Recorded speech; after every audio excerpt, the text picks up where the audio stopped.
you never think it's going to happen to you.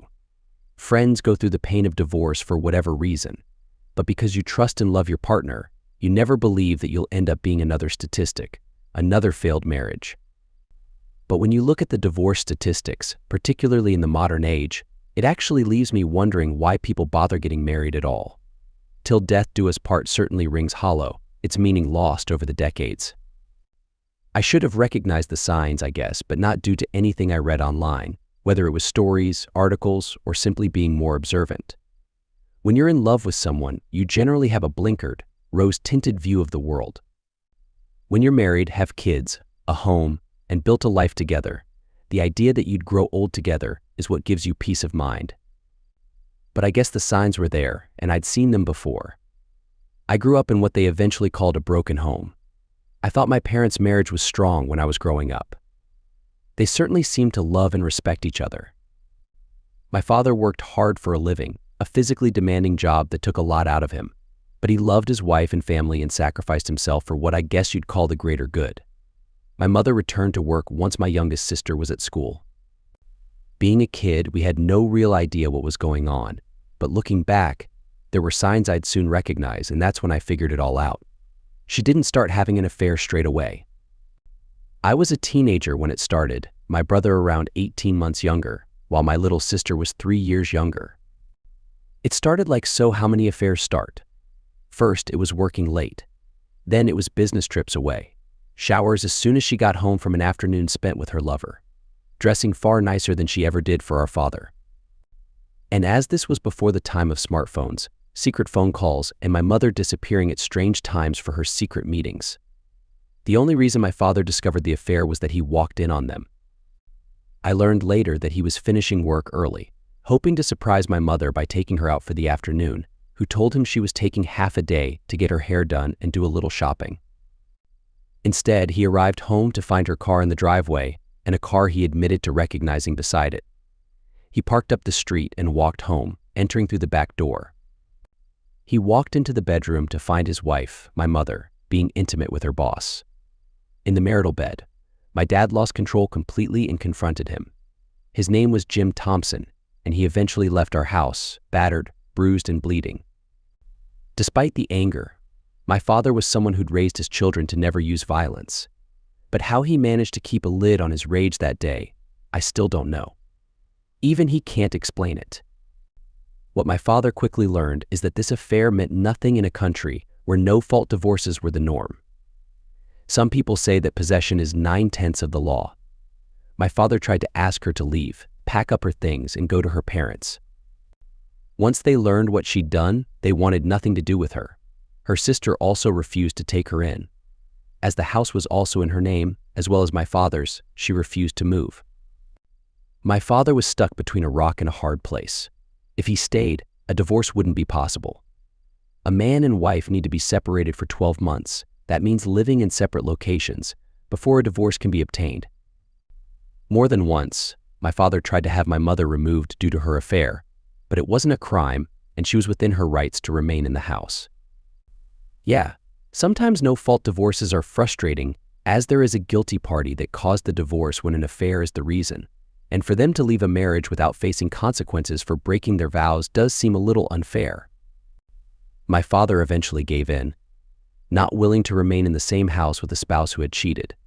He found an apartment and moved out. He couldn't find a place large enough to take all 3 of us, so we were stuck living with my mother. I had figured out what was going on and let my mother know immediately what I thought about her. She tried to explain her reasons, but I told her that as soon as I could, I'd go live with my father. My younger brother and little sister were not informed, so simply wondered why our father had left. I did my best to explain it without getting in the middle. The only good thing my mother did during that year was that she never stopped our visits with our father. Those first couple of months, he was a broken man. He did his best to put on a happy face for his children, but even we could see that the smile was forced. Being the oldest, he sat me down one evening after my siblings had gone to bed and admitted we were the only reason he remained nearby, but he would fight for custody and try to get the house if possible. It was a pipe dream, though. Men were rarely given custody back then, and when it came to the divorce after 12 months of separation, it was required they attend court to sort out custody and other matters. As I was old enough to take the stand, I stated categorically I wanted to live with my father. But as my brother and sister were considered too young to make such a decision, though the judge would consider what they said, custody of all three of us was awarded to my mother. The only positive for my father was that alimony isn't a thing in Australia, though there is such a thing as spousal maintenance. However, that is not always granted, and as our mother made good money anyway, he only had to pay reasonable child support. Unlike what it seems to be like in the United States, child support in Australia is reasonable and fair, so my father wouldn't be left destitute due to child support payments. The next 4 years were difficult. I despised my mother by now, and she knew it. Any man she tried to introduce as her new partner, I let him know my mother had cheated on her husband, forcing him out of the family home. More than once, I left her in floods of tears. By 16, we barely spoke, and I was out of the house as often as possible, whether at school, working a part-time job, or just not being there. My father did get his life back on track after the divorce, eventually meeting a lovely woman named Naomi, a fellow divorcee. I supported their relationship, and she soon grew to love his 3 children like her own. She had a daughter of her own, and we treated her like a sister. Despite his heartache, I was pleased my father found love again, though I knew he hesitated getting married again. Naomi seemed to understand, so was happy to live together, the pair eventually renting a house together and establishing a de facto relationship. As soon as I turned 18 and graduated high school, I moved out of home to live with my father. I hated leaving my siblings behind, the only reason I'd stayed until that age, but by that stage I couldn't stand being around my mother. My last words to her were, I admit, incredibly cruel, but it was simply an explosion of all the negative thoughts I'd kept to myself since my father was forced out of home, simply due to not wanting to remain married to a cheating woman.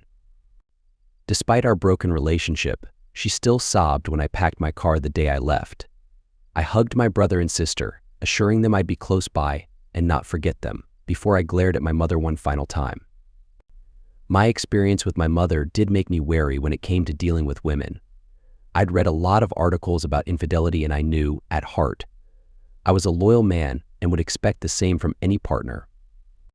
I did have a couple of girlfriends through high school, but once I started working and making money, I began to date, hoping I'd find a woman worthy of my love and trust. I met Kylie when I was 21 years old.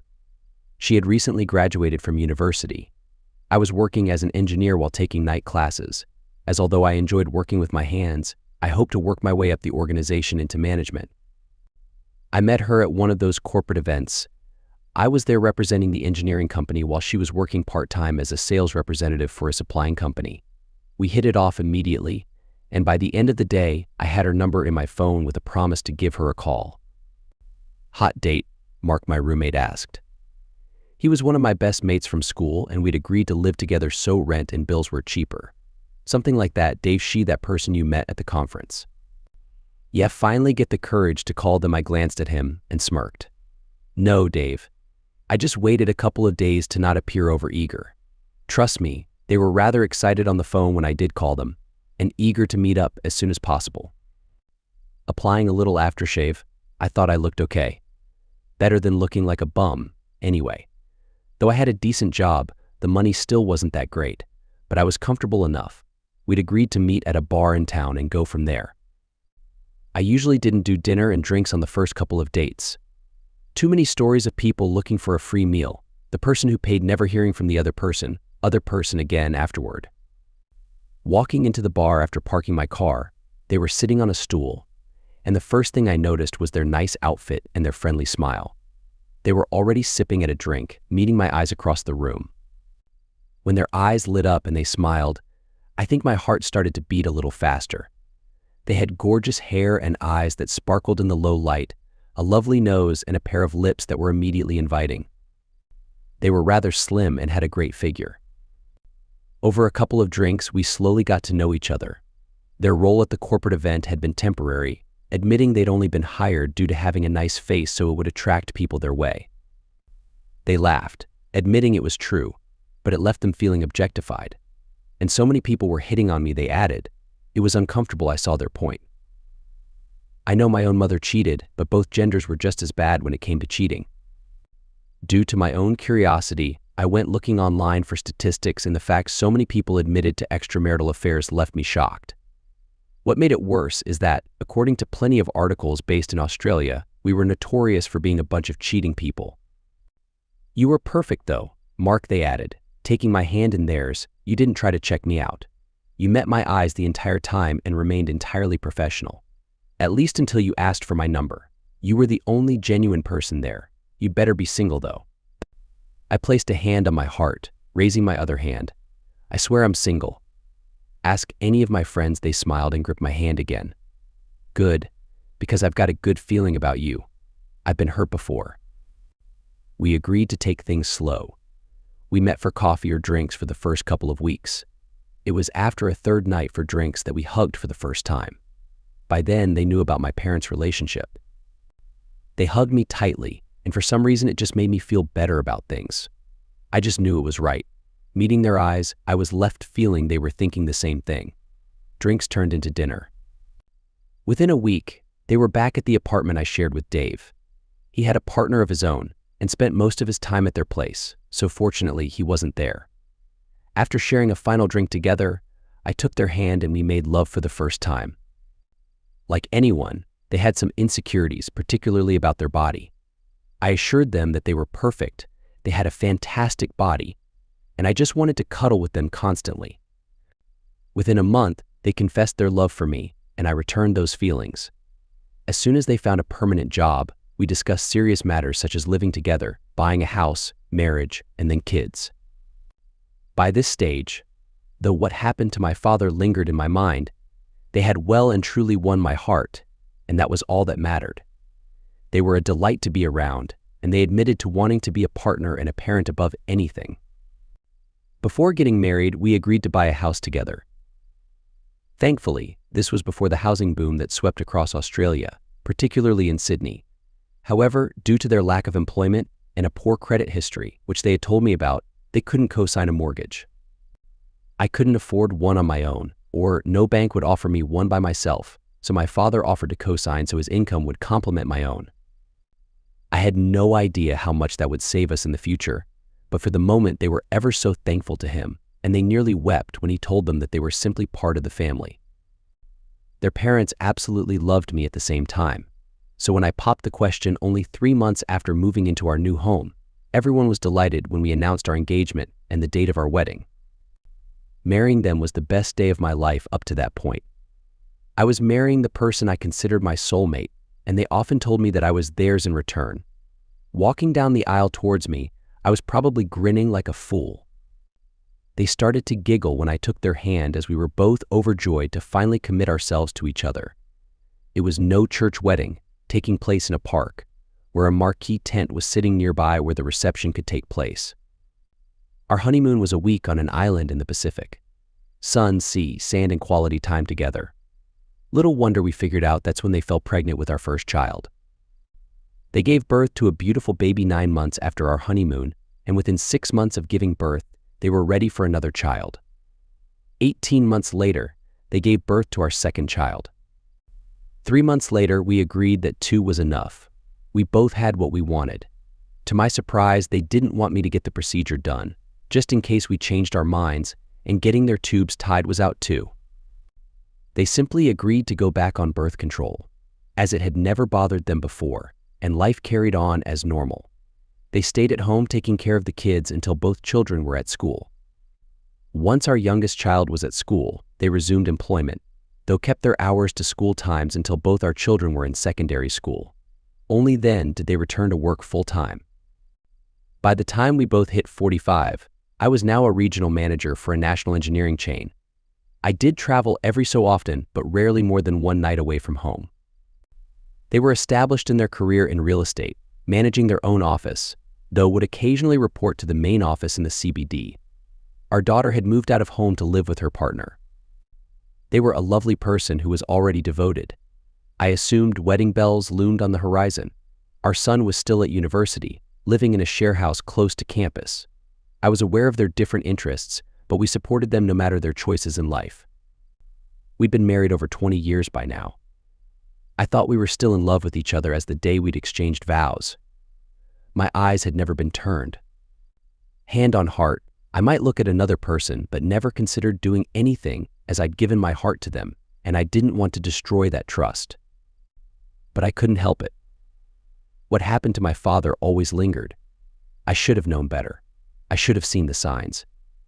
But when I finally realized the truth, I knew I'd have to take certain steps to prepare myself for the inevitable.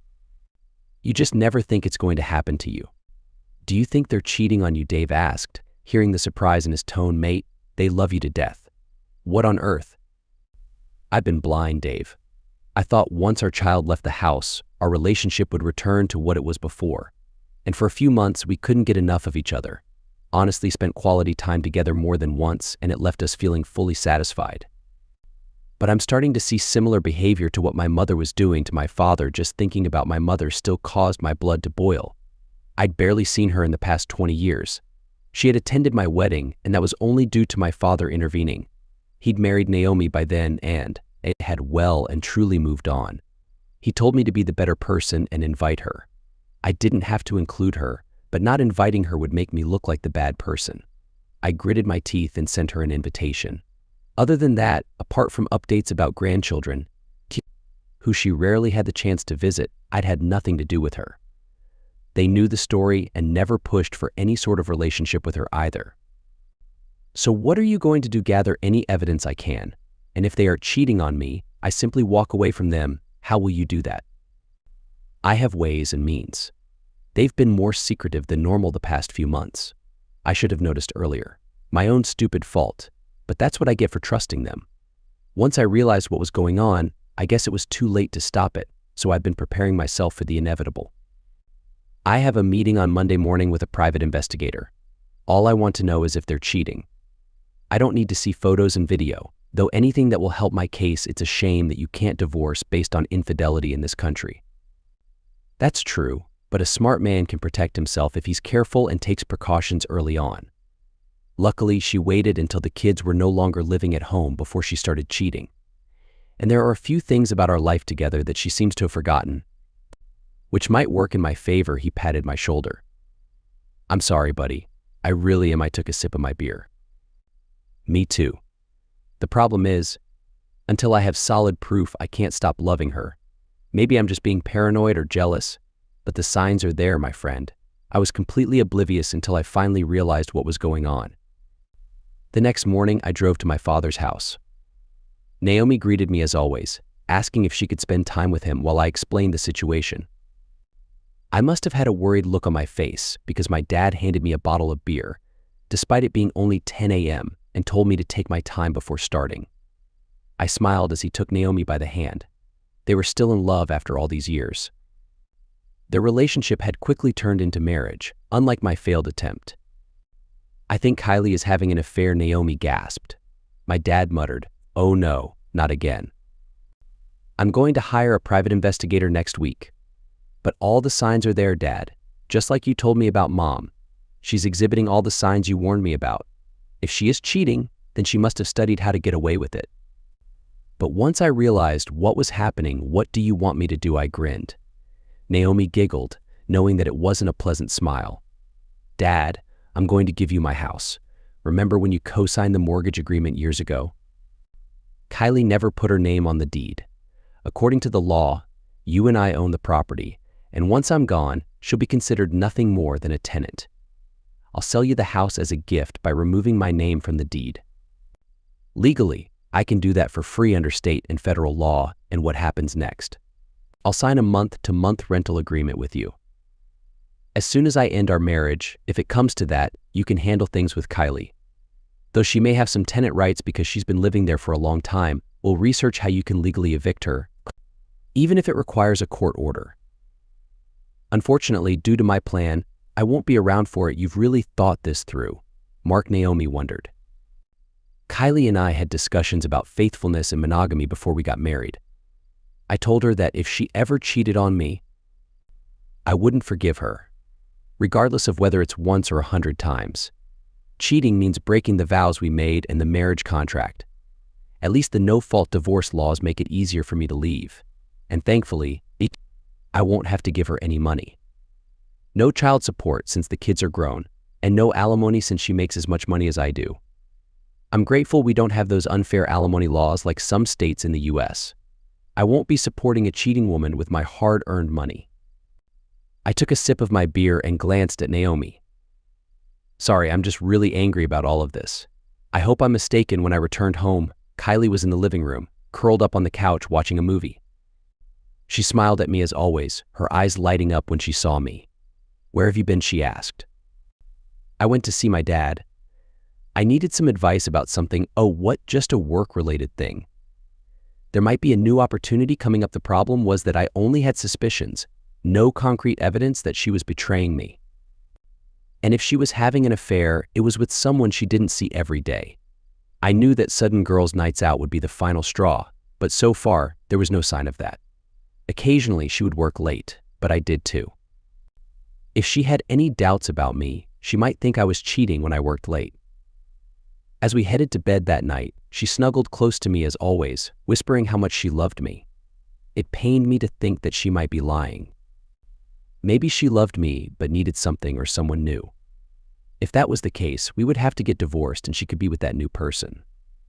I had read stories about wives who, for some reason, become promiscuous and sleep with multiple people. The idea of my beautiful wife engaging in such behavior was nauseating. Until I had evidence, I had to trust her. It was a matter of trust but verify, as they say. So when I whispered back that I loved her, I still meant it with all my heart. But the thought that she might be breaking our vows was almost unbearable at times. The following day was Monday. I left for work before her, as usual. We used to have breakfast together every morning, and before I brushed my teeth, she would always give me a good morning hug, her eyes sparkling as she told me she loved me and wished me a good day. I almost felt guilty knowing that I would be meeting with a private investigator at lunchtime to start surveillance on my wife. I suspected that she was cheating on me after 20 years of what I thought was a happy marriage. I was a little surprised when I met a woman instead of the ex-cop with a grudge against women that I was expecting. I guess I watched too many old movies. She noticed my surprise and smiled, explaining the process, what they could do, and how much it would cost. "Will she notice any money being moved?" she asked. "No. We have separate accounts but also a joint account for household expenses and bills. What makes you think she's having an affair?" I explained what I had seen when my mother was cheating, what my father discovered, and what my mother eventually confessed. Then, I shared my current situation. "How is your intimate life?" she finally asked.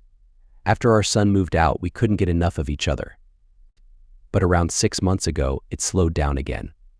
I thought it was just a phase. Truth is, I would be intimate with my wife every single night if I could. Just because I'm 45 doesn't mean I'm not interested in physical intimacy anymore. Have you noticed any changes in her behavior?" "Yes, they're subtle, but they're there." "You know those red flags people talk about?" She nodded, and I grinned. "They aren't numerous enough to have a whole parade, but there are enough red flags to make me worried and suspicious." She explained their services, including phone tapping, video surveillance, personal tracking, and other activities, some of which might not be entirely legal.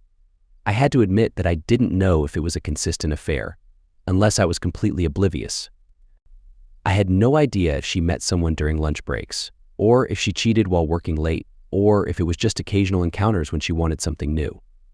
I simply didn't know, and all I wanted was the truth. I asked for some time to think about it and let them know that I would call by Friday to proceed with the surveillance starting the following week. It was difficult to refuse my wife's advances. I still didn't know the truth, but the idea of sharing her with someone else was a complete turn-off. I could have pretended to be sick, but I chose to tell her the truth. I simply wasn't interested. I knew it upset her when I rejected her advances. She finally asked if work was stressing me out. I was stressed about something else, so I grunted in agreement, which seemed to satisfy her curiosity. She snuggled close to me as always, whispering that she loved me. I called on Wednesday, asking them to start the surveillance immediately. I needed to know the truth. It was starting to drive me crazy. I kept wondering if it was all in my head. No wonder so many people who have been cheated on are left with emotional scars. In the end, I paid for their services, and they did uncover incriminating evidence. It only took a month of rejecting my wife until she finally revealed her true colors. By that point, I had read countless articles about cheating spouses, the signs of infidelity, how they manipulate and deceive, and what the betrayed spouse can do once the marriage falls apart. I was prepared. I had already begun moving my belongings into my car, and I had what I called a bug-out bag. My workplace knew that I was getting ready to move. I just needed to give them a specific date. My father now owned our house, and the rental agreement made no mention of Kylie. With any luck, she would be out of the house in a couple of months. One Friday evening, I returned home at my usual time. Normally, I would find Kylie in the living room, watching TV and holding a glass of wine when I walked through the door. We would usually order takeout, talk about our week, discuss plans for the weekend, cuddle together, and then head to the bedroom. Before her behavior changed, Friday nights were always exciting with our kids finally out of the house. We would make love constantly, sometimes not stopping until Sunday. Instead, I heard her bustling around in the bathroom. I almost chuckled to myself. The situation was so cliché.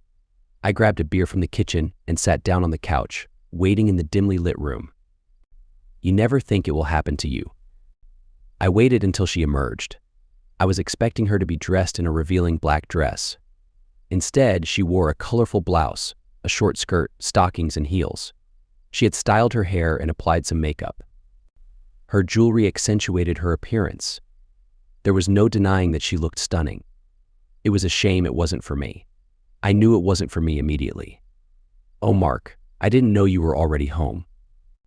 "I got home at my usual time, Kylie. You were obviously busy getting all dolled up for whatever you're about to do. Where are you going?" She took a deep breath. "I'm going out tonight, Mark, with John from work." "Why, it's just a work thing." That was a blatant lie. I knew exactly who he was. He was her affair partner, someone who worked with her at the head office. He was married with kids, around the same age as both of us. I'm not sure what she expected me to say, but there comes a point when a person washes their hands of a situation. If she thought I would plead or beg, then she obviously didn't know me at all. She was aware of my beliefs about faithfulness and monogamy. Standing up, she met my eyes as I walked towards her. I gave her a stern look and she eventually backed away. I smiled as I walked into the kitchen. "Are you not going to say anything?" "Mark, nope." She wouldn't have a clue how prepared I was. I guess we were both good actors. Only difference was I wasn't breaking her heart with all the lies. "Okay, fair enough. I'll be home later. We can talk then." I didn't say anything, but I did follow her to the door. She stopped and looked back at me, looking as unsure as I'd ever seen her. Whether it was guilt or not, I didn't know and no longer cared. "Good night, Mark," she said softly. "Goodbye, Kylie." She should have realized what I was saying, but I guess she thought I was just going to be another man I'd read about who'd put up with such nonsense. But I was no pushover. I wasn't going to tolerate that sort of nonsense. I had no interest in an open marriage, sharing my spouse, and God help those men who enjoy watching their spouses being involved with others. Talk about disempowering, humiliating, and a complete reversal of the vows taken when being married. As soon as she was gone, I put my plan into motion. I grabbed my bug-out bag and packed another suitcase, placing those in my car. I got online and thanked the heavens that everything could be done through a phone app or online nowadays. We had very little debt, only a credit card each, which I immediately paid off and canceled. I paid any bills that were coming up, then moved most of our savings from our joint account to my own account. I left her enough she could pay a month or two of rent and the bills. After that, she was on her own. Possession is 9/10 of the law. She didn't own the house and I would be long gone by the time she realized our savings had disappeared too. Walking around the house one final time, I couldn't help but sigh. So many good memories now tainted. Grabbing another beer, I had 3 calls to make. The first would be easy. The last 2 would be difficult. "Dad, it's confirmed. She's seeing someone else." She had the audacity to admit she was going out with another man tonight. "The plan goes into effect from this moment. Where are you going?" "Adelaide. I've got a new job there for 12 months. Once the divorce is final, I might return to Sydney, but it's a case of wait and see. Okay, son. I'll make sure she doesn't learn where you are." "New number, I'll sort that out once I get there." I'll send you my new address once I've found a place to live. Drive safely and don't do anything foolish, Dad. All I'm doing is walking away from a cheating spouse." Unfortunately, like father, like son rings a little hollow this time. You did nothing wrong, Mark. Just find peace in what you're doing and you'll soon move on. Just know that Naomi and I love you. Do your kids know I'm calling them next? Good luck, son. I'll talk to you soon. Calling my children was the most difficult 2 calls I made in my life. I called my daughter first. She would always be Daddy's little girl. When I explained the situation, she cried on the other end of the phone. That's what hardened my heart, hearing my little girl sob because her daddy had been left heartbroken. I assured her I would always love her, but for the time being, I was going away. I would email her all my new details once I was settled, but for the time being, I wasn't going to tell anyone. As for my son, he showed the stoic attitude I'd expect from any young man. He called his mother unfaithful, and the only question he had of me was what I was going to do with it. I'll figure out where he lives and send it to his wife. I admitted, she deserves to know the truth. Other than that, I have no desire for revenge, Steve. This isn't fiction, it's real life. I'm heartbroken now, but all I'll do is wait it out until the divorce and then somehow rebuild my life. I'm only 45, 46 when the divorce is granted. What about counseling? Can she demand it? Marriage isn't like that here, nor are divorce laws, Steve. You've been reading too many stories based on laws in the States. As long as we're separated for 12 months, I can apply for divorce. As you're both over 18, I won't even be required to attend court, though I will, just to ensure it goes through. She can't request counseling as we've been married 20 years. Well, I'd be careful, Dad. You know what courts can be like. If she pleads her case enough, then I'll just take my evidence to the counselor, place the photos in front of them, and ask if they'd remain married to a person who cheated on them. Okay, Dad? Well, look after yourself and keep in touch when you get to wherever you're going. I'll keep you up to date as I think Mom will come to me. She knows Lottie will protect you. Thanks, Steve. I'll talk to you soon. And that was it. I wrote a short letter to Kylie, explaining that I was leaving and that she would soon hear from my father. I didn't tell her why. I'd leave that as a little surprise. Other than that, I explained that I had already called our children and told them the truth, as did my father. She was welcome to tell her parents that I'd left, but if I started receiving abuse or pleas to reconcile, I'd send them the evidence. My final act was to remove my wedding ring and place it on the coffee table with the note and all the evidence I'd received. They were copies, as the originals would remain in my possession, in the event I'd need to use them for any reason. Getting into my car, I didn't know whether to laugh or cry, but I did find that all the stress I'd been under disappear as I pulled away from the house. I'd booked a hotel on the western edges of the city in preparation for my drive to Adelaide. I had 2 weeks to get there and organize my life, so I wasn't in any rush, thinking I'd stop at the occasional country town, where there was little more than a pub, a post office, and a police station, usually all in the same building. I arrived in Adelaide a week later. Heading to the office I'd be working out of, I was greeted by a couple of people I'd recognized from previous corporate conferences. I already knew my role, so knowing I was a stranger to their city, they took me out and showed me around, suggesting areas I should consider living. I ended up living in a hotel for a month while I organized a place to live. I eventually selected a modern 3-bedroom apartment in North Adelaide, having done my research and found it to be one of the nicer suburbs of the city. I wasn't interested in buying, as the average price was expensive, though not as bad as Sydney. My intention was to eventually return home to Sydney after 12 months. Once I'd moved in and changed my number, I informed my father, siblings, and children of my change in circumstances. Charlotte was immediately on the phone, wanting to visit. I'd missed her terribly, organizing a flight for her within the month. My son was completing his studies, but as Christmas was only 3 months away, he would visit me then as he could stay for a few weeks. As for my father, he let me know what was going on with Kylie. You're aware she didn't arrive home until the next morning. Yes, I didn't stop the private investigators until the next day, as I was wondering what she did that night. She went out for dinner with him, and it was all rather romantic. Then they spent the night at a hotel in the city. I didn't need to know much more than that. I thanked them for their efforts and paid them, as their services were not necessary after that. Well, I've heard through the grapevine, and also what she told me. She got home to find your wedding ring, your note and the evidence. She called me, your children, and her family in hysterics.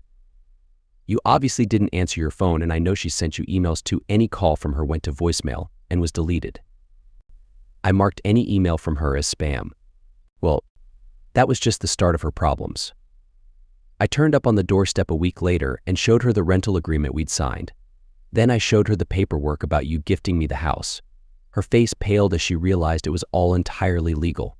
I gave her 3 months to find suitable accommodation, and if she doesn't leave, I'll have the police evict her. She's still living there, but I know she's looking to move out. Has she asked about me? Of course. She's asked family, your children, friends, even your place of work. The guilt is eating at her because she's thrown away 20 years together. Has she explained to anyone why? Not really. She's sorry, of course, but I heard the same nonsense from your mother. She was sorry that she was caught, not sorry she was cheating on me. Cheaters always live in a fantasy world where they believe they're not doing anything wrong. The usual nonsense is that it was just an intimate moment. I never stepped out on my marriage for anything inappropriate, and trust me, Dad, by the time I was in my 30s and early 40s, I was getting plenty of offers. But I loved my wife and wouldn't dare go back on my vows. I received a second chance with Naomi, Mark. Give yourself time to heal, time to grieve your marriage, and when you're ready, open your heart for someone else. There are millions of good women out there, Mark. Thanks, Dad. Love you, son. Look after yourself. Throwing myself into work helped distract me. I ended up traveling the state of South Australia, visiting various shops and suppliers, while taking the time each weekend to explore certain regions, particularly the Barossa Valley. I found my divorce made me a determined negotiator, not willing to compromise unless there was a favorable outcome for my company. At least my bosses were happy with my performance at work, and they were already encouraging me to stay in Adelaide permanently. My daughter visited me a month after I'd moved into the apartment. Waiting for her at the airport, she cried out, "Daddy," before she ran towards me. Hugging her tightly, spinning her around, she was crying immediately, whispering how much I loved her in return, and that once it was over, I'd be home again for good. She spent a week with me, and though I was working, I spent most of the time working from home, but whenever I had a moment, we'd chat about anything that came to mind. She let me know that her mother had been calling her frequently, trying to explain her side of the story. Though I didn't want to show her the evidence, I did have a report printed up which I finally relented and showed her. By the time she stopped reading, she was in floods of tears and almost growled how much she hated her mother. That wasn't my intention, but despite my protests that her mother still cared for her, I had a bad feeling that it was going to take a long time for her to forgive her mother, if she ever did. The day she left hurt us both, as I know she wanted to stay with me, simply to keep me company. I hugged her for what felt like hours before she needed to leave. I had barely shed a tear during those months when my marriage had fallen apart. I was angry about it, not upset. I find no shame in admitting I needed to cry in my car for a few minutes when my daughter walked away. It made me realize that I was feeling rather lonely, but her visit had also revitalized me at the same time. I spoke with her every night. My son called me at least once every couple of days. My siblings knew what happened, my little sister promising to visit as soon as she could. My father kept me up to date of anything going on. Even guys at my old office in Sydney seemed to be aware of certain things, but generally called to just chat and make me laugh. It was 6 weeks before Christmas when lightning struck again. I was walking the aisles of a nearby supermarket, bored out of my mind. Grocery shopping was something Kylie and I had always done together. We'd make each other laugh, act silly, and it would always be an enjoyable experience. I was reaching for a bottle of salad dressing, not realizing a woman was reaching for the same bottle. Our hands collided, and we both turned and stared at each other. I'm pretty sure my jaw dropped slightly as her cheeks immediately turned red. "Sorry," I said. "No, my fault. I didn't see you. Please, take the bottle. I can get something else. I couldn't possibly take it. It's the last one." I don't know where I found the confidence for what I said next. "Tell you what, you take the bottle if you grab a coffee with me later." I had no idea who she was, her name, or anything, but that touch had sparked something in me. And based on how beautiful her face was alone, I wanted to get to know her. I offered my hand. "I'm Mark." She smiled as she took my hand, smiling at how soft her skin was. "I'm Jennifer." Do you often meet new people in supermarkets? Mark, nope. You're the first one, and you're confident. I'm single. If you're not, I'll retract my invitation. If you are, I'm hoping you'll say yes. She had brown hair, with hair down almost to her shoulders. Her bright blue eyes were shielded by a pair of thin-rimmed black glasses, perched on a gorgeous little nose. Her lips were full but real, her face one of classical beauty. I had no idea about her age. I wanted to check out the rest of her but resisted, though I guessed she was shorter than me. No idea what she thought about me in return, but the smile suggested she did like what she saw. I'd like a coffee. Why don't you give me your number? After giving her my number, she sent me a message. I'll be done shopping in around half an hour, then I'll really need to take this home to put away. But I can meet you in a couple of hours, if you'd like. Are you local? I am. I don't live far away. You same. I hate traveling too far just to go grocery shopping. Let me know where you are, and I'll meet you there. Pushing her cart forward, she rested her hand on my forearm. I'll see you soon, Mark. I haven't had a coffee date in far too long. I heard the tone and met her eyes. I saw the pain as I saw the same look in my eyes whenever I looked in a mirror. I'll text you when I get home and let you know where I'll be. Zooming through the rest of my shopping, I made use of the self-service option and practically raced home, putting everything into the fridge or cupboards before I took a shower and changed.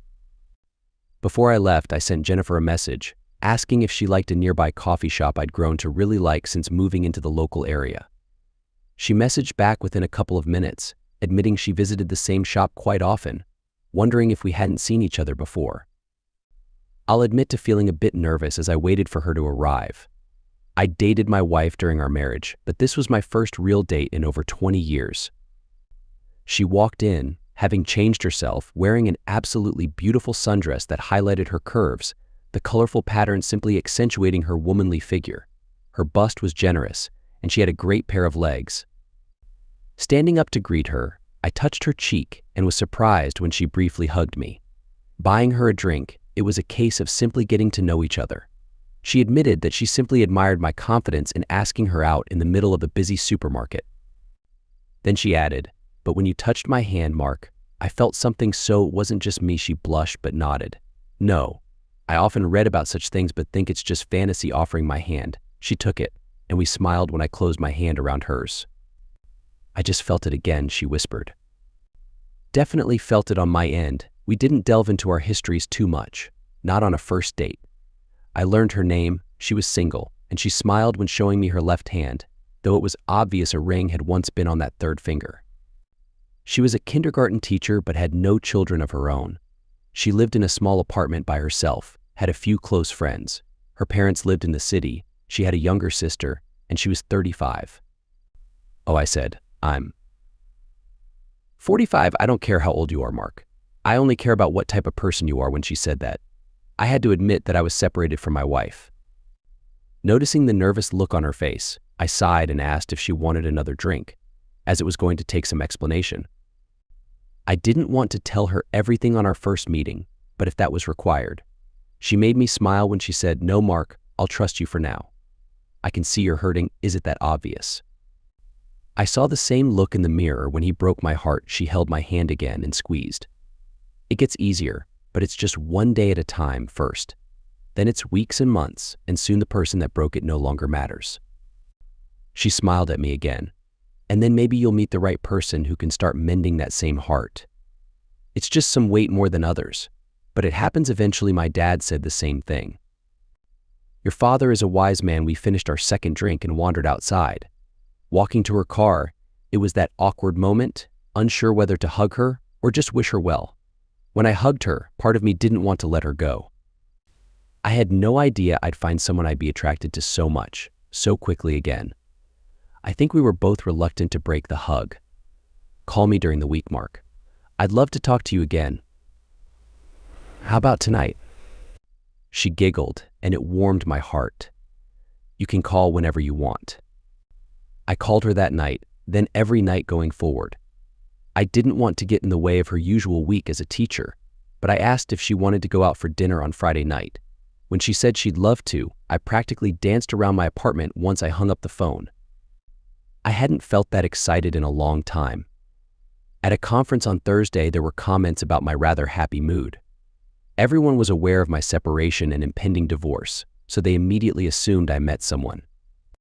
I didn't want to jinx anything but told them that I'd enjoyed a coffee date and that I would be having dinner with the same person the next night. I added I wasn't interested in dating around. I dated one person at a time. If it didn't work out, then I'd try again with someone else. The restaurant I'd chosen had excellent reviews online but wasn't one I had visited before. It was casual dining, but the food was meant to be superb. Though it was casual, I still wore trousers instead of jeans, a long-sleeved button-down shirt, a pair of leather shoes, and I put on a little cologne, though I kept the stubble to a minimum. The restaurant had a bar, and I smiled when Jennifer was already there waiting for me. She looked incredibly nervous. Noticing me approaching, she stood up, and without hesitation, I leaned down to give her a hug. She hugged me back immediately, and it felt nice to hold her in my arms. After ordering drinks, we chatted away about our weeks. There was no missing how enthusiastic she was about teaching, but when she admitted to wanting children of her own, I found myself talking about my own. I think we were both annoyed when the waiter returned, asking about our order as it interrupted the flow. We agreed to share an appetizer and dessert but get our own main dish. I was amazed at how easy conversation flowed, finding myself captivated by her face, her voice, her mannerisms. Fairly sure she found me gazing at her more than once, as she blushed each time. The food was excellent, and there were no complaints about that. The waitstaff were attentive but not too intrusive. After dinner I paid the bill, though she offered to contribute, before I asked if she wanted another drink. She accepted immediately, and I took her hand, leading her towards a bar I had discovered online. It was a quiet place, with a man behind a piano providing background music. There were more booths, allowing us to sit closely together. Jennifer enjoyed a cocktail while I had a bourbon and mixer. "What happened, Mark?" she finally asked. I told her everything, how we had met, our life together, our children, our careers. But then I explained what happened with my father, my lack of relationship with my mother, their divorce, and what I had learned. Then I slowly realized my wife was doing the same thing. Then I confessed how I had left, what I had done the weeks before everything. "I'm still married, Jennifer, but we're separated. I've moved here to ensure the divorce goes through. I'm not sure if you'll consider what I'm doing cheating or not. I won't blame you if you did. But my marriage is over. It's in name only. I will return to Sydney to make sure the divorce is granted. What if you met someone here, then I talk to them about our options? My children are in Sydney. Being this far away from them is hard. I had to look away as admitting it did upset me. I miss them every day." She rested a finger on my cheek, so I looked at her. Then she hugged me, and I felt better about things. Cuddling into me, she moved a hand to my chest, resting her head against my shoulder. My ex-husband was a piece of work. Mark swept me off my feet when I was 19. He was 25 at the time. The age difference didn't bother me, but my parents warned me about him. But I was in love and wouldn't listen to them. Didn't see the red flags that were popping up within a couple of months. I was surprised he let me go work, but that was all I was allowed to do. Slowly but surely, he isolated me from my family and my friends. I was expected to teach at school, then return home and practically be his servant and his companion. She paused as I had a feeling in my gut that was only the start of the story. Running my hand up and down her side, she snuggled into me more. I'm guessing it got worse. He started slapping me for any sort of imagined transgression. I talked back to him, so I was disrespectful to my husband. I dressed in a way he didn't like, or I was home late, so I was being unfaithful. I spent money on something I wanted, so I was financially irresponsible. He never said anything positive. He was negative all the time. "I can't imagine wanting to say anything but nice things about you, Jennifer," I said softly. I knew I needed to escape. He was mentally unstable, and I knew one day he'd either harm me severely or he'd just straight out kill me. I called my dad and cried on the phone, asking him to save me. He showed up with my 2 uncles and a few of his friends. My ex-husband actually tried to fight them all off, but pushing and slapping around a woman is different to fighting off men. Or, in my case, fighting off my father, who knocked him down with one punch. They tied him to a chair as they helped me move out. Went to the police right away, got a restraining order and legal protection against him. I've been divorced for 7 years, and he doesn't know where I am. I've barely dated Mark. I was scared for so long she lifted her eyes to look into mine. Then I met you, and I had feelings I hadn't felt in so long. I never felt them about him. She'd driven, but it wasn't safe for her to drive back, so I offered to drive her home. Pulling up outside an apartment complex, I realized it was one I'd looked at before choosing my current residence. Escorting her inside, she opened the front door and hesitated. I made up her mind, pulled her close, and hugged her again. I had a wonderful night, Jennifer. I would like to do it again during the week. Any night you'd like. I'm not a bad cook. If you'd like to join me for dinner, let me know the night and I'll bring something too. I'm not too bad myself, she smiled as she said, well, I'll cook first, then you cook for me, and we'll compare notes. What night? Wednesday, Mark. Though I expect your usual nightly call and plenty of messages, she hugged me again. Play your cards right, and you might even get a surprise or two in a message. What are you doing tomorrow? Nothing. Why don't we go to the beach? You just want to see me rocking a bikini. She paused and her eyes lit up. Though I wonder how you'd look like in a pair of small swim shorts. Just message me when you can pick me up. I hugged her again and somehow managed to drag myself to the staircase. Driving home, I heard my phone ding a couple of times, not opening it until I was inside and sat on my couch with a cold drink in hand. Jay, I had a wonderful night, Mark. Jay, part of me wanted you to stay with me tonight, but I don't want to rush things. I don't want to rush things either. Jay, when you're here on Wednesday night, bring a change of clothes. I want you to stay, but it's too early for anything else but sleeping in the same bed, Mark. I'm tired of sleeping alone, Jennifer. Jay, so am I. I'm in bed now. It's a queen, but it feels empty. It didn't feel like that until I met you. I'll pick you up at 9 a.m. I'm taking you for breakfast first before we go to the beach. Jay, what's your favorite color? Usually blue. On a woman, either black or red. Jay, I have the perfect dress for you then. See you in the morning, Mark. Sweet dreams. Beautiful. Her last message was a heart emoji. Pulling up outside her apartment complex the next morning, she buzzed me up, knocking on her door and hearing her call me inside. I was wearing a rather tight t-shirt and shorts. How she didn't see my excitement when she walked out in her red bikini, I'm fairly sure she did. Hands on her hips, she smiled at me. What do you think? You have a broom? I'm going to need to fight all the men off. Her smile broadened before she disappeared, returning in a t-shirt and shorts. Grabbing a bag, I placed it in the trunk of my car next to mine, and I drove her to a beachside cafe for a simple but filling breakfast. The beach was filling up by the time we were ready to take in some sun. Asking me to apply cream to her, she wasn't particularly tanned, admitting she liked being in the sun but wasn't interested in getting too bronzed. She enjoyed it as I rubbed the cream on her back, letting out a content sigh. Jennifer, are you suggesting you enjoyed this? I whispered into her ear. You've got strong hands, Mark, and it felt very nice. She returned the favor, her soft hands moving across my back, her chin eventually resting on my chest, her body pressed into mine as she hugged me. Aware of the families around us, and we both rested on our own towels. Her eyes were covered by sunglasses, but there was no missing her smile. We spent all day at the beach, running down to the water a couple of times.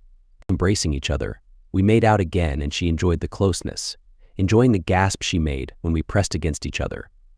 Applying more cream, we hung around until later afternoon as the sun slowly started to set, putting on our t-shirts as the weather cooled. Packing up and taking her hand, she snuggled into my side as we walked back to my car. Pulling up outside her apartment, I helped carry her bag upstairs. Would you like to stay for a drink? I'd love to, but if I do, I won't want to leave. She walked towards me and hugged me. Go home and get a change of clothes, she whispered. Come back for a drink and spend the night. I'm fairly sure I broke a dozen traffic laws as I drove home, raced inside and dumped my stuff, quickly packed a bag, grabbed any essentials, and raced back to her place. When I knocked on the door, out of breath, she opened it and laughed at me as I was busy catching my breath. Grabbing the front of my t-shirt, she pulled me inside, closed the door, then led me to the couch. She sat on my lap and immediately started helping me take off her t-shirt. Be good to me, she whispered. I don't want to rush this, Mark. I can't go through that again. Take all the time you need. Jenny, call me Jenny. With an I, not a Y. We both grew excited until she reluctantly backed away, going to put on a pair of pajamas. I smiled as she seemed a little embarrassed, snuggling into my side as we relaxed with some drinks and watched TV, chatting about anything that came to mind. It wasn't very late when she stood up and led me to her bedroom. There was some art on the walls and a lot of teddy bears on top of a chest of drawers. Well, I know what to surprise you with now. I love flowers too. And chocolate. Sliding under the sheets, she snuggled against me from behind. In just a few minutes, I could feel her trembling. I asked her to roll over, and she cuddled into me. She fell asleep a few minutes later.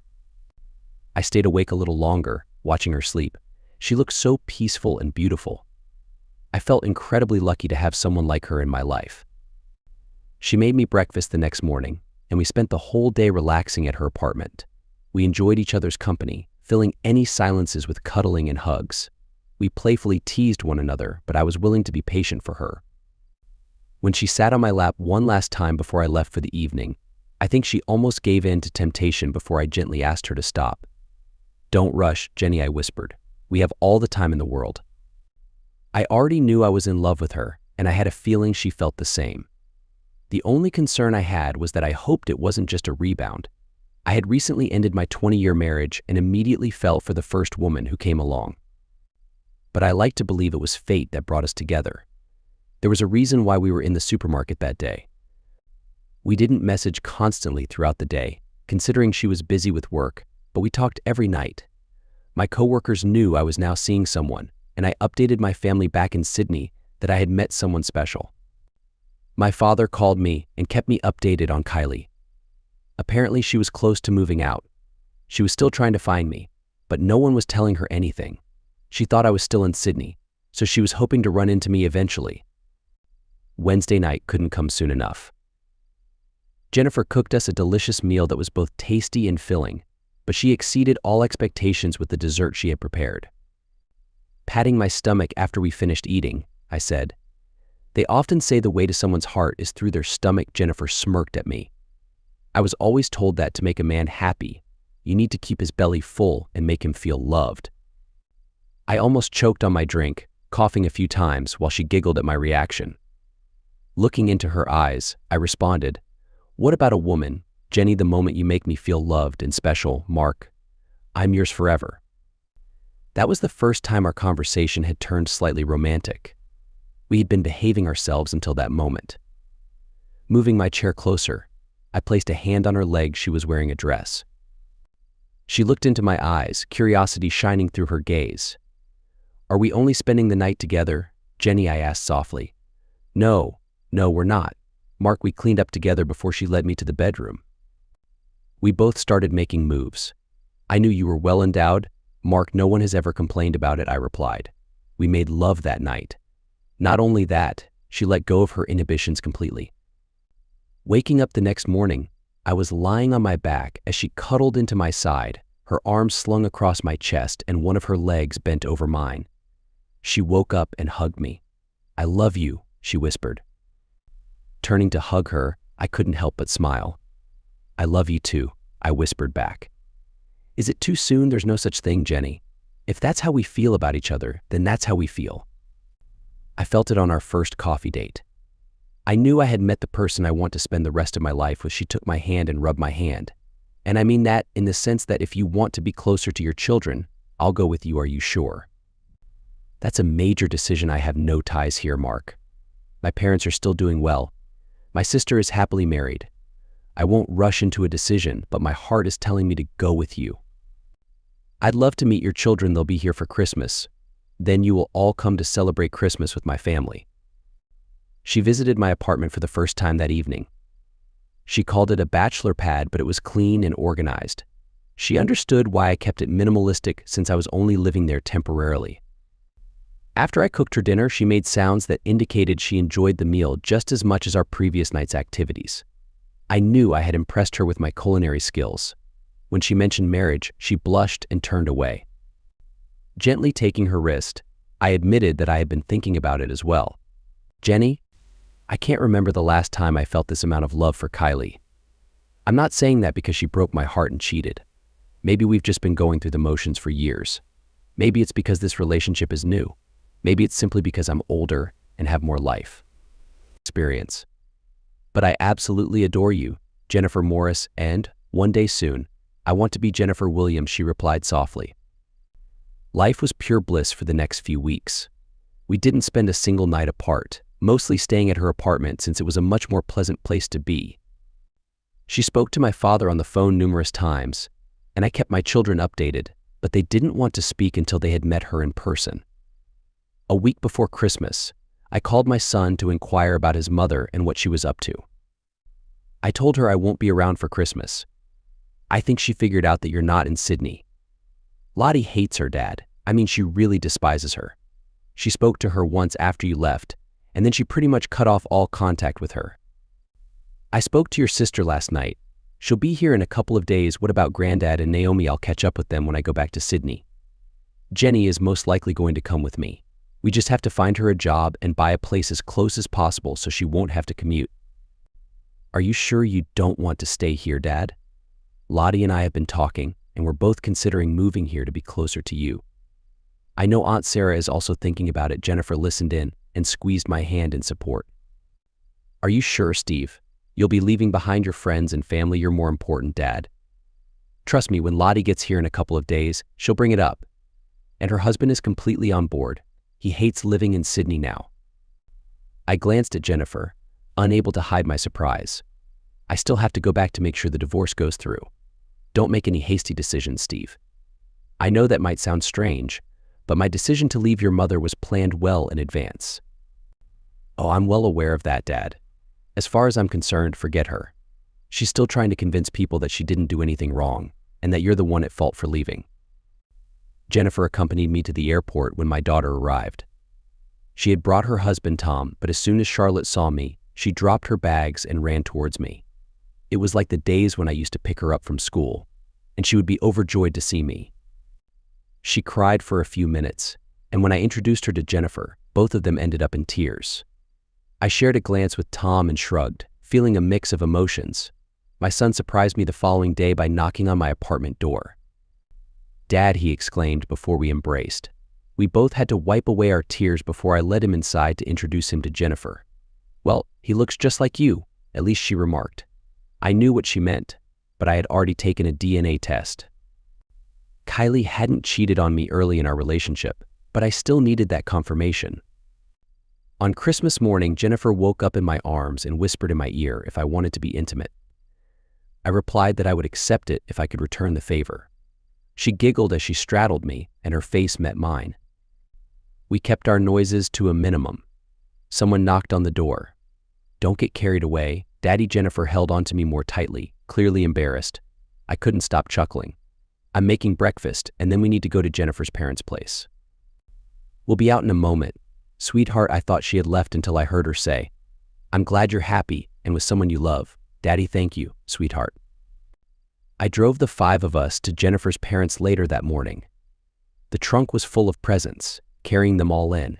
Her mother fell in love with my daughter within 2 minutes, while I'm fairly sure my son was adopted as one of their own grandchildren, as much as they adopted me as their son.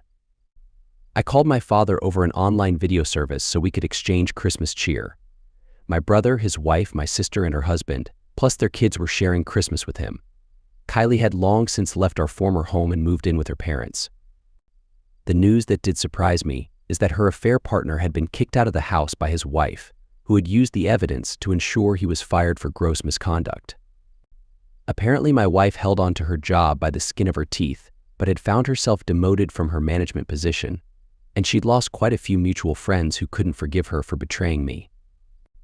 It was a wonderful day, my children taking plenty of photos for their social media accounts. I'd long since lost interest in anything like that, considering it a waste of time, but I was soon receiving messages from a few old friends who got in contact with my father, asking if he knew my number. Plenty of people were curious as to what happened, so I kept my replies simple. Others gave me information about Kylie, though I told them it simply didn't matter. As soon as 12 months was up, I'd apply for a divorce and only return to Sydney to make sure it was enforced. Christmas Day with Jennifer and her family was fantastic. When she mentioned the idea that she'd come to Sydney with me, I let her know about the idea that we'd stay in Adelaide and some of my family would join us instead. Her face lit up, and I made her almost cry when I finally gave her the present I wanted. It was too early to propose, considering I was still technically married, so I bought her a gorgeous necklace and bracelet combination. She put them on straight away and whispered that she'd wear them as often as she could. After we'd finished eating a large lunch, her father offered me a drink, and we ended up in his garage where he had an old sports car up off its wheels. I haven't seen Jenny this happy in a long time, Mark. Part of me thinks getting out of Adelaide would do her the world of good. But would you be happy to remain here permanently? I'd stay here for her, and my kids will both move here to be closer. How long until your divorce can be completed? A few months at most. I've been honest with Jenny about everything from the start. I understand she was doing you wrong. Yep. Maybe up to 6 months, though I only had concrete evidence in the last few weeks before I broke things off. He shook his head. Damn, I've read about all this cheating nonsense. Why bother getting married if you can't keep your legs closed or your heart loyal? Ever heard of cuckolding? The disgusted look on his face suggested he knew exactly what it was. Yeah, I'm not sure that's what Kylie intended, but it's one of these new ridiculous things going on. Same with all these poly people and wanting open relationships so they can cheat while keeping their conscience clear. Frankly, my wife asked any of that of me, well, I'd end up in jail afterwards. The amount of disrespect even asking that of someone. Jenny's ex-husband was both cheating and abusing her while he rested a hand on my shoulder. She barely knew about the cheating because it was the abuse she needed to escape from. But he was flirting with anything he could. She just doesn't bother mentioning it because the abuse was what she was dealing with daily. He squeezed my shoulder. She loves you, Mark. Just don't break her heart. Please, I'm not sure I can handle another call like that from my little girl. He sipped at his bottle, looking away as he added quietly, I nearly killed him, Mark. He hurt my little girl. The only person who stopped me killing him was her. She didn't want to see her father behind bars. I love her more than anything. Dad, he grinned as he already called me son. I've been hurt badly myself, so we're both carrying wounds on our hearts and souls. We're helping mend each other. We stayed until it was rather late, my daughter driving us home as I'd had too much to drink. Arriving back at my apartment, my kids headed off to bed as Jennifer dragged me to our bedroom. Best way to finish Christmas, she said, feeling so close while we enjoy each other's company. If that was good, she enjoyed New Year's Eve even more. I told my kids to entertain themselves as I escorted her to a city center hotel. After dinner and drinks, I escorted her back to our room, where a bottle of champagne was chilling, along with some snacks. But she knew what we were there for, helping her out of her dress. We made love all night, timing our mutual climaxes almost to the moment the clock struck midnight. It was a couple of hours later that we finally stopped, Jennifer cuddling into me as always. Any wishes for the new year, I wondered. More than one. Want to hear them, of course. I want you to live here with me, Dunn. I want you to propose to me once your divorce is granted. I'm already looking at rings. She cuddled me tighter. I want a baby, she whispered. Stop taking your pills as soon as we're ready. She looked at me in surprise. I couldn't resist smiling. Jennifer, we're going to get married and we're going to have a family together. I'll throw them out in the morning. We agreed to start trying, though I'll need to speak to my doctor about it. I'll let you know when I'm fertile. My children departed a couple of days later. I hated to see them go, but once I explained that I would likely remain in Adelaide if they were to join me, they promised to start looking at their options. I called my father and told him the same thing. He told me to make the best choice for myself, but he was happy where he was with Naomi, but he'd certainly come and visit me when he could. The next few months were blissful. I eventually handed in my notice for my apartment and moved in with Jennifer. I won't say it was one of those fairy tale romances. It was real life, after all, but I couldn't remember being happier. We were a real team in regards to anything in our lives. She knew the specter of my divorce loomed on the horizon and was still on my mind at times. We still both had trust issues, but we agreed to always talk about any problems we had. Not that either of us gave the other a reason to think we were doing anything wrong. Our intimate life was wonderful and we never stopped dating. We did nearly everything together and I simply couldn't get enough of her. Just being in her presence made me feel better. She made me want to be a better person, the perfect partner in her eyes. As for Jennifer, she showed me so much love. I'd already bought an engagement ring by the time I was ready to return to Sydney. She was more nervous than I was during the flight because she knew there were still potential obstacles. My father greeted us at the airport with my siblings and my kids. We would be staying with my father while the divorce was sorted out. I'd already filed the paperwork, but I had already been told by my lawyer that Kylie was trying to contest the divorce. Sitting in his office with Jennifer, I was flabbergasted that she'd even try and stop it. I haven't seen her in 12 months, I stated. I followed it to the letter of the law. I can even prove I've lived in Adelaide for the past year, and she hasn't lived with me in that time.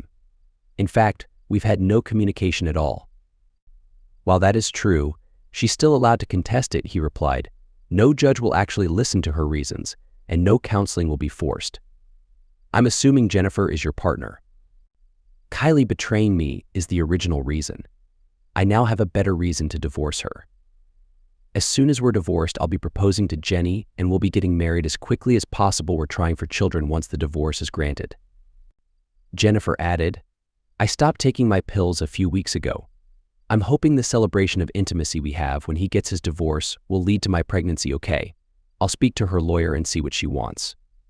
I mean, there's not actually a lot she can do, but a smart lawyer could fight this. Staying with our father didn't hinder our intimate relationship. In fact, my father was enthusiastic about intimacy. He might have been nearing 70, Naomi 5 years younger than he was, but I'm fairly sure I heard the pair making love at least one evening. Jennifer simply stated it was rather sweet that they were still so attracted to each other. I cuddled her and agreed. Then we made love too. 3 days later, I heard from my lawyer. Kylie would sign her name to the divorce agreement, so it was a joint application and therefore would proceed without delay if I agreed to just speak to her a final time. I discussed it with Jennifer, who supported me no matter what I chose. My lawyer suggested I just speak to her so everything was sorted out. My father actually agreed. You're with Jennifer now, son, he stated. You're going to get married, start another family, and your kids will be with you in Adelaide soon enough. Are you still angry at her? Not really. I've moved on. She probably hasn't. It's her own fault, and I understand why not wanting to even see her, but let her say her piece. Then just leave all this behind you. Fine. I'll talk to my lawyer and have him sort it out. It was the next week that we ended up at the courthouse. My lawyer explained that, as soon as the meeting was concluded and she signed the paperwork, the judge was prepared to sign off on our divorce, and I'd be a free man 1 month and a day after the judge granted the divorce order. I hadn't seen Kylie since the night she departed for her date. She was waiting in the room when Jennifer and I approached my lawyer. He explained Kylie was inside with her lawyer and no one else. Taking Jennifer by the hand, I led her and my lawyer into the room. Kylie looked up in shock to see me entering with another woman. I barely looked at her as I escorted Jennifer to a spare chair, pulling it out as always, making sure she was comfortable, before I took the chair in the middle, my lawyer to my left. Taking Jennifer's left hand in my right, I made sure our hands rested on the table in full view. She added to it by moving her chair as close to mine as possible, resting her head against my upper arm. I finally took a look at Kylie. She looked bad, if I was honest. I'd heard often enough that life hadn't been easy since I'd walked out on her. I had no sympathy whatsoever. She'd made the choices that cost her everything. No communication with her daughter at all. Our son barely talked to her at all. My entire family had broken all contact with her. And from what I'd heard, even her own family were disappointed, but felt they had to take her in once my father kicked her out of the house. Right, say your piece, Kylie, so we can get this divorce over and done with. I have a life I'd like to get on with. You're the past, where you firmly belong. Who is she? She asked quietly. Who the woman to your side? This is Jennifer Morris. Once our divorce is finalized, I will be proposing to her and, one day soon, she will be Jennifer Williams. And I'll naturally be saying yes to his proposal, as I want nothing more than to be his wife and mother of his future children. I smiled for a moment, though I didn't avert my eyes from Kylie's. Once she says yes, we'll be organizing a simple wedding ceremony. With any luck, by the time we're wed, she'll also be carrying our child. I knew hearing all that hurt. I still knew my soon-to-be ex-wife, and the hurt in her eyes was real. You've moved on rather quickly, she stated. I wasn't the one cheating, Kylie. You were. I remember leaving the evidence you never let me explain. I went out that night and you didn't say anything. You didn't fight for me. I shouldn't have to fight for you because I was your husband. Therefore, in the end, you weren't worth fighting for. You were cheating on me, Kylie. You showed your true colors after 20 years together. I remember our conversations regarding monogamy and fidelity. I warned you that should you prove to be like my mother, I'd leave without any hesitation. All you did was make the decision easy for me.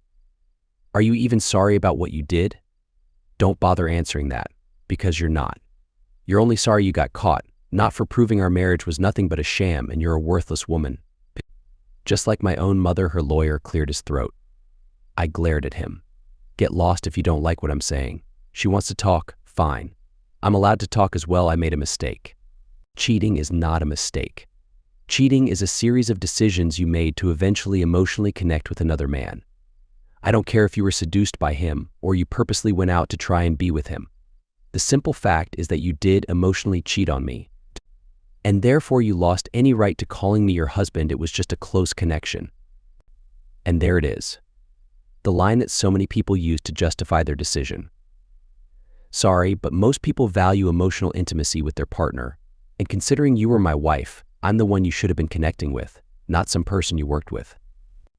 We also discussed that before we married, Kylie. You just don't remember. Once again, I warned you what would happen if you cheated on me. Thing is, you forgot that my mother cheated. Once I took my head out of my oblivious state, I realized what you were doing, so it was just about gathering evidence.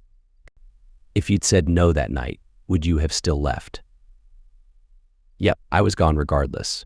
I wouldn't have left in the same manner, though. What you did that night was so disrespectful. You deserved everything that happened afterwards. You took all our money, considerate payment for 20 wasted years. I paused and shook my head. No, that isn't entirely fair or correct. You gave me our 2 children. That wasn't a waste. I also checked they were mine. That upset her. I never cheated on you, then no. You only turned into unfaithful later. You sold our house. No, I gave it to my father as a gift. It's still in his name and he's renting it out. He's already told me that he'll sell it and give me most of the money so I can buy another house where I'm living now.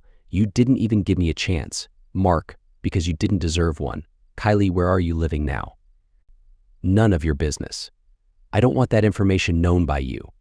The day I walked out was the day you no longer mattered to me. Our children are grown and can choose who they want to be with during their special days, whether it be birthdays or the festive period. She fell silent as she knew nothing she said was going to change my mind. Just sign the papers and move on.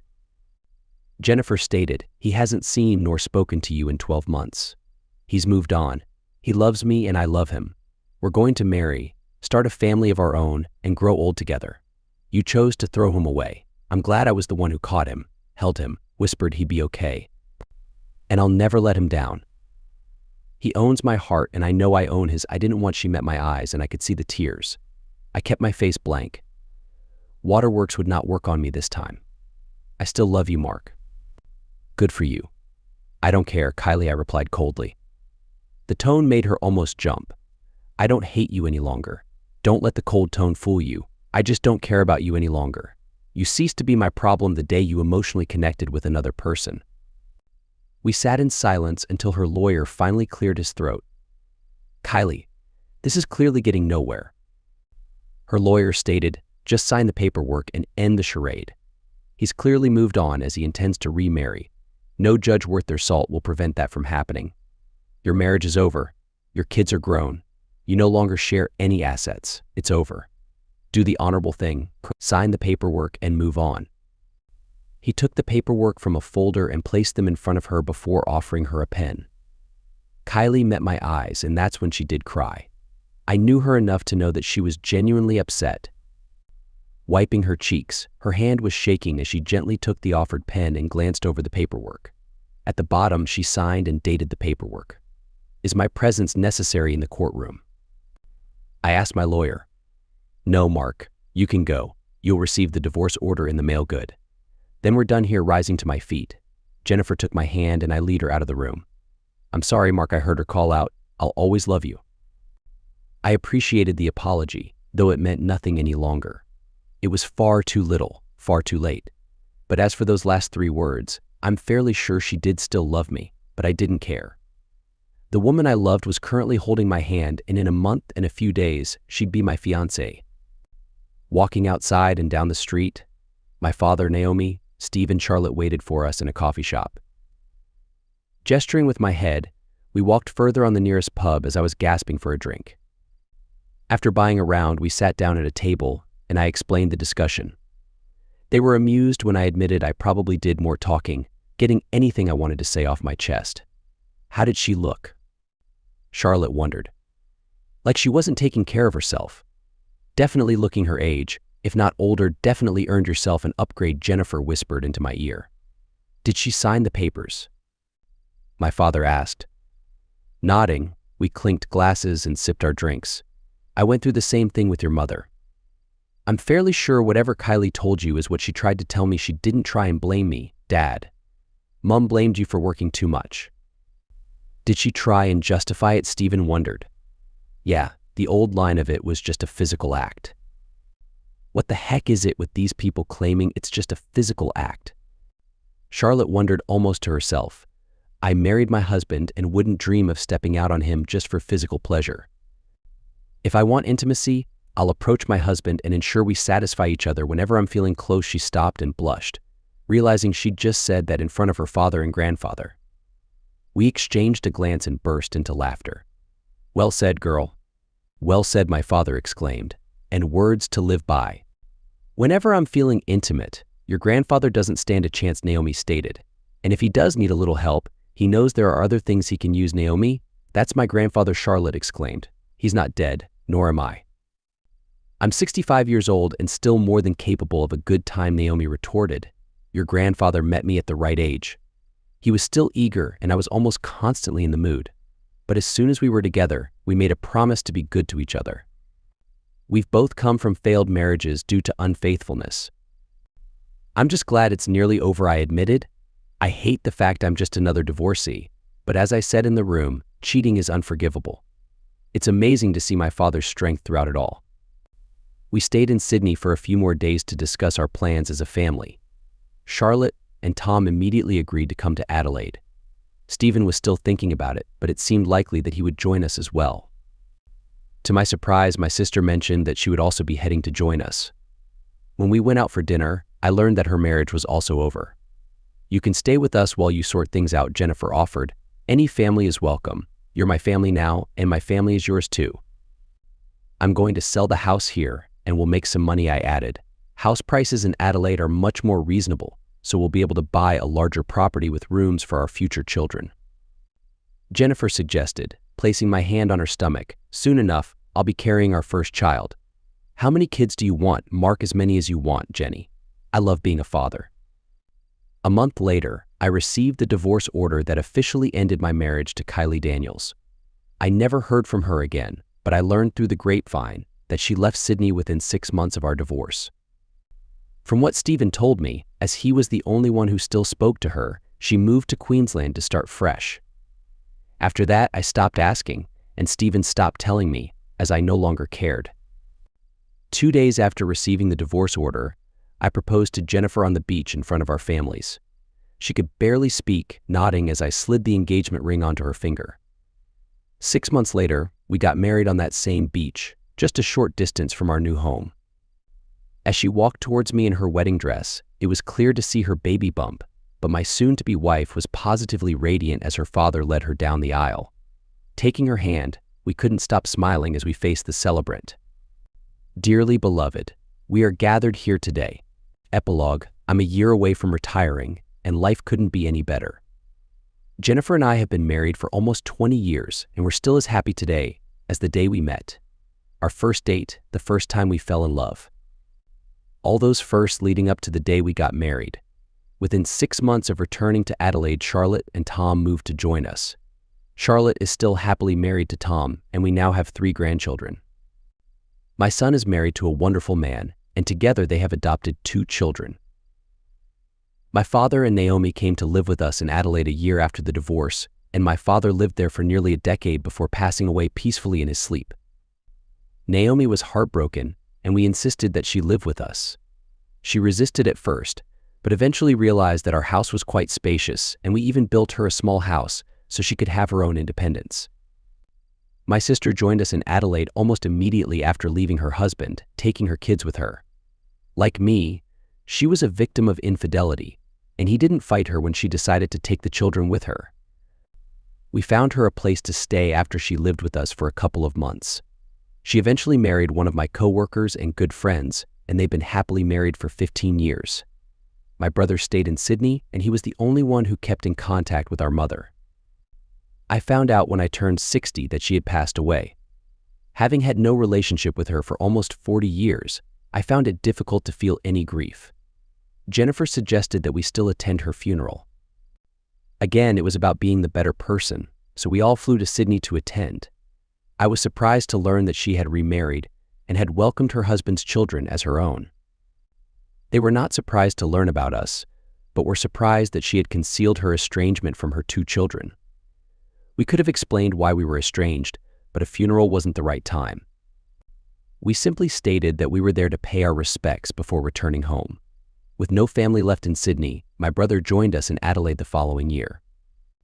As for Jennifer and me, we eventually had 4 kids together, 2 girls and 2 boys.